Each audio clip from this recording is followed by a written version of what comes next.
For the vlog. Say hi, everybody. Hi. Where are we? We are in Hillsborough Public School. I don't know the name. We're at Junta Middle School. Yes. And what are we doing today? We are doing a presentation for Career Day. We are, and it's very loud. We're very excited. Yes. Check out. She got the goods. Look, and the vibes. And okay. Oh. Yes.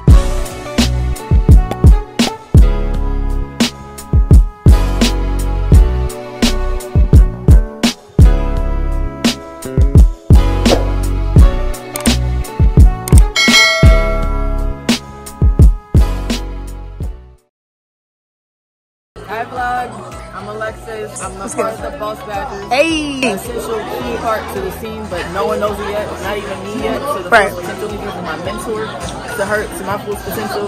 But you know what? We're gonna make it happen. Every day's a new day. Period. She here today. Look at my riders. Look, Jenny, I think she's not gonna be able to come. Like I said, remember I was like, so I'm glad y'all held it down. I got some support today. It makes me feel so happy, so special. All your angles are good angles. Oh, period. Look, ooh.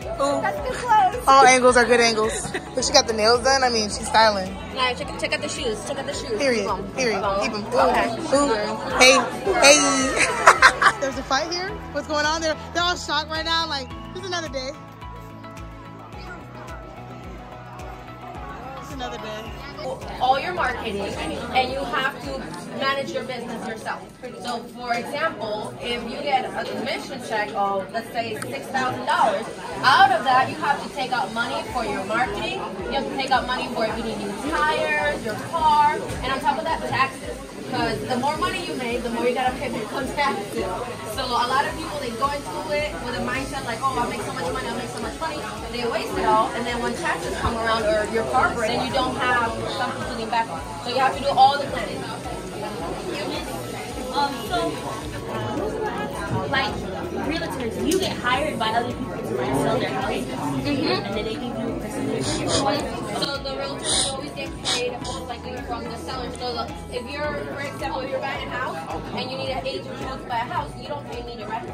I get paid from the seller once you buy that house. So imagine, like when you need a lawyer to help you with legal stuff, you need a realtor to help you with real estate. Is it hard selling a house now that the price of your house is going up? It is. That's a great question.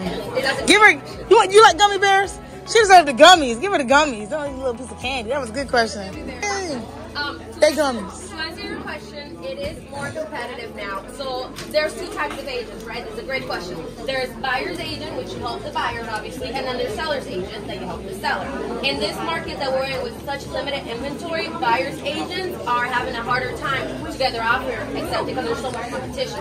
So if you're a selling agent right now, you put the house up, you get 20 offers before 12 o'clock. So it's great for a selling agent. But as a buyer, you're going to have to put in at least 5 offers before you get something accepted. So it is more competitive, but it depends on what side of the game you're in.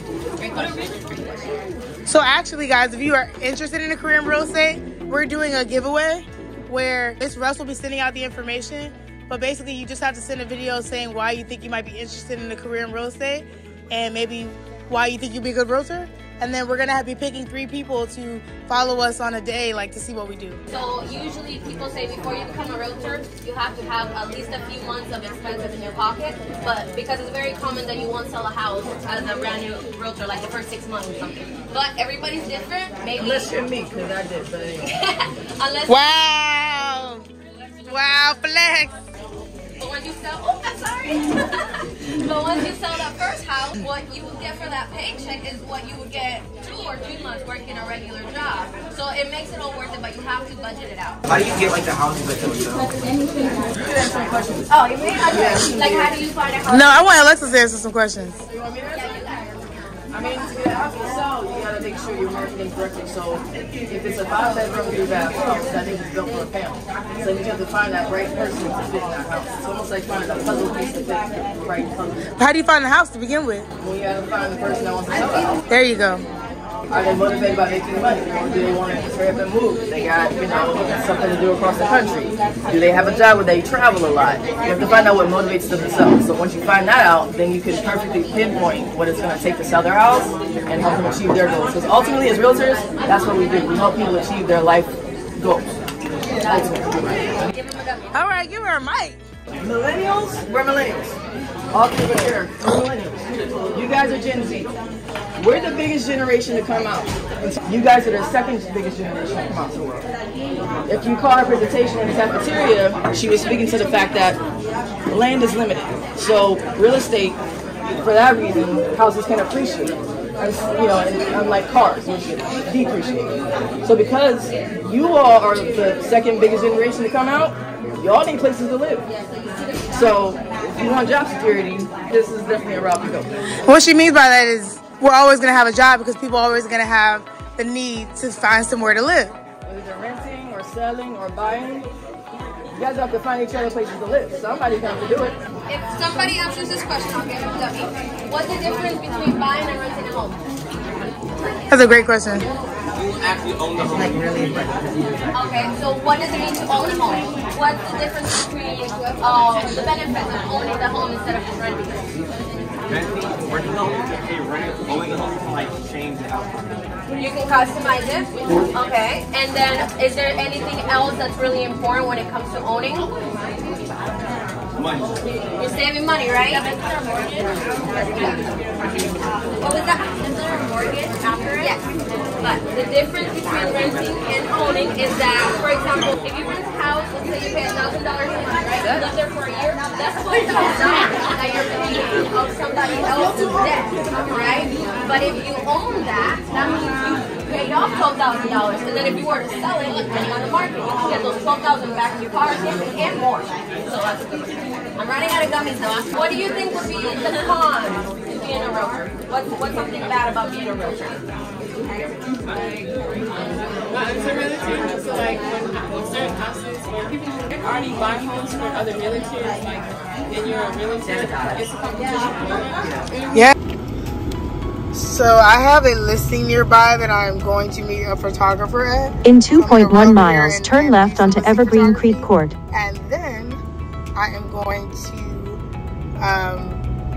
probably take Alexis out to a new community out here that I want to go to. Maybe Martha will come, maybe we'll go to lunch. It depends, but I always try to maximize my time wherever I'm at. So again, this is the suburbs and we're kind of far out, so I would prefer to get what I can done while I'm out here. So that's where we're going.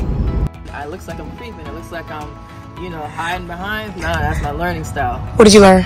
What I learned at the event was, well, first of all, I've never done anything like that to where it's kind of community service based almost, to where you're kind of showing people that are coming into the world and growing up and going to be the future workers of this world, like their options and how they can change their life and just different ways they can go with their careers. I've never done anything like that before, so that was really cool to do, to share your knowledge and all that.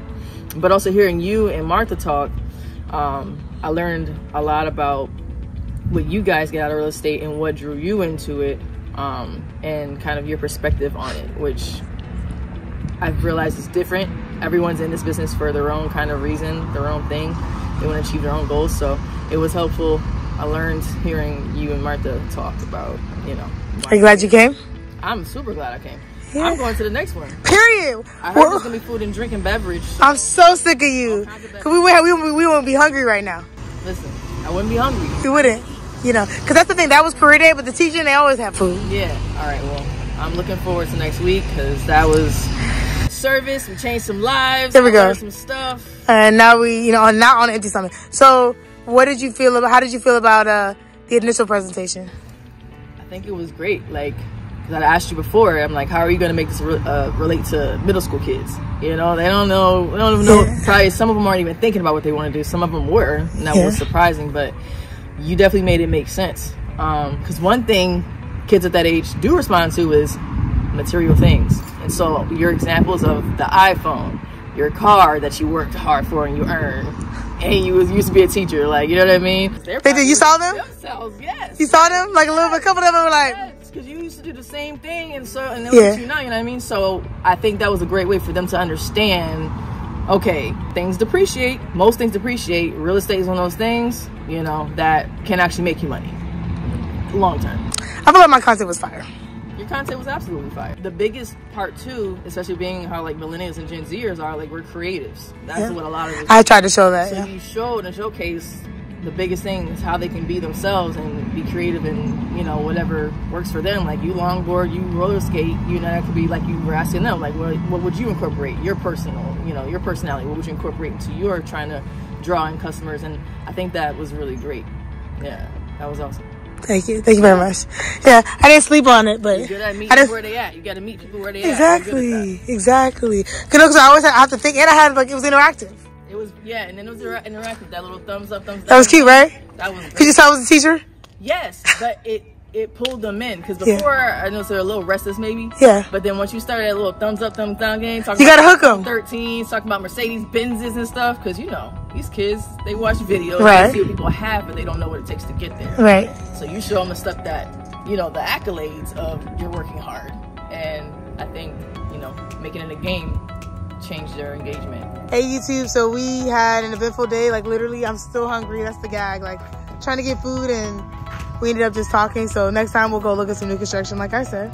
But yeah, how was your day? How was your first day meeting Amina and just hanging out? My first day hanging out with Amina was everything I thought it would be, because Amina's dope. She gives off dope vibes through the social media, through all that. She's the biggest hype man. If you ever need to hire a hype man, you know, get out of real estate and just be a hype man. Like, I've been told that. I've been literally. I can MC your reception. I've done this before, so anyway. What are you trying to say? That would require a partner. Why are you just rubbing it in my face? I'm leaving. She's also fed me too afterwards, and we're good. It's been a great day. Good. So what can YouTube and the real estate industry expect more from you? More from me? More of this award-winning personality and how I can insert it to my real estate business. Period.